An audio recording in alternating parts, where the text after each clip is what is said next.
These seven signals are often lost in the digital world, and they're primarily processed by the right side of the brain.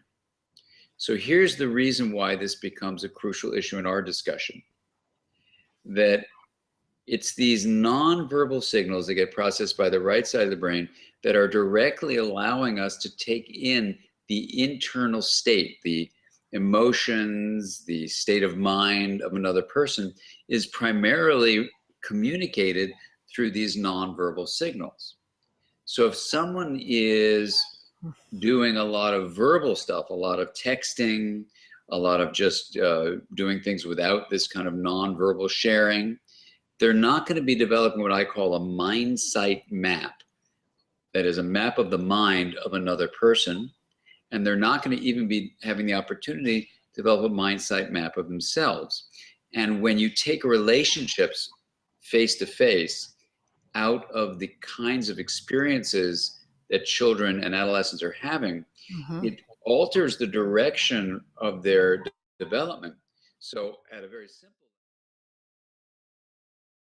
Ever was, we were shutting off the screen, and he said, he goes, "Mom, my body wants this, but I don't." And it was so sweet because it was his 5-year-old way of saying, there's some part of me that feels compelled and impulsively, compulsively drawn to this. And yet this other maybe self part of me, Dr. Richard Schwartz, who created the IFS, Internal Family Systems Model, talks about the goal of self-leadership, and all these other parts of us that can operate and want our attention and are here to protect us or soothe us or inform us about wounds, So it's like he was saying, myself doesn't really care about this and wants to connect with you, Mom, or wants to do whatever it wants to do. But this other part of me, so the part of me wants to watch the screen. So we talked about that for a while. I just thought it was such a precious inquiry, Wow. But what you were saying a second ago was so touching, because they do. I mean, we watch what our guardians and our caregivers and our favorites, our grandmas or whomever, what they're up to and how they do, and then at the same time, it is it is up to us to have some jurisdiction around parameters, and we have timers that go off, and whenever here's the timer now, it's a no-brainer. I'll just go, yeah, okay. That's right.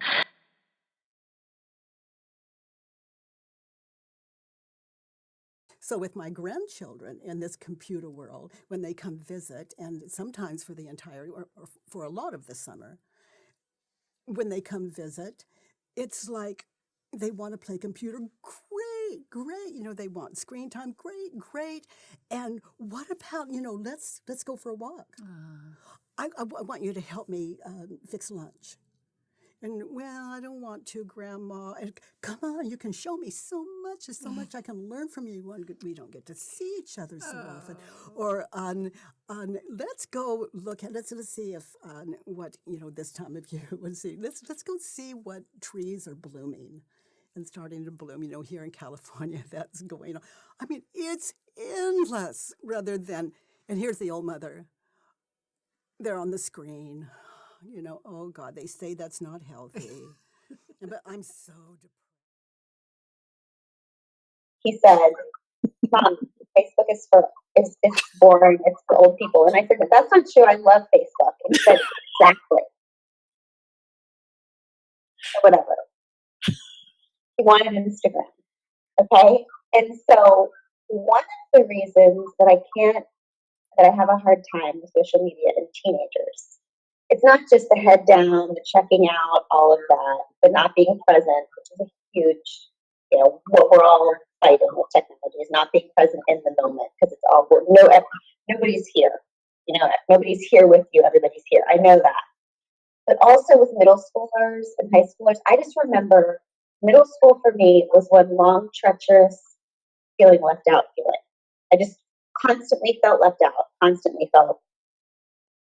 school just can be a nightmare. But now with social media, it's like, can you imagine the feelings we had of being left out in middle school, and then having it constantly in your face? I mean, you're imagining that everyone's getting together without you, but now you can see that everyone's getting out. I mean, oh my gosh. what these kids have to deal with and know about each other. And also the way I've seen it used to kind of prove your worthiness. Like all middle schoolers feel left out. So the second they get together, they take pictures, put it online so they can show they're part of a crew, And then what I try to teach Chase is like that someone's receiving that picture. Like you have to be mindful of the way that everyone else is feeling when they see that, kind of like constantly seeing invitations and you didn't receive one, constantly seeing invitations and you didn't receive one. So there's just a lot about kindness that I think we can teach our kids through social media and being mindful of other people's feelings.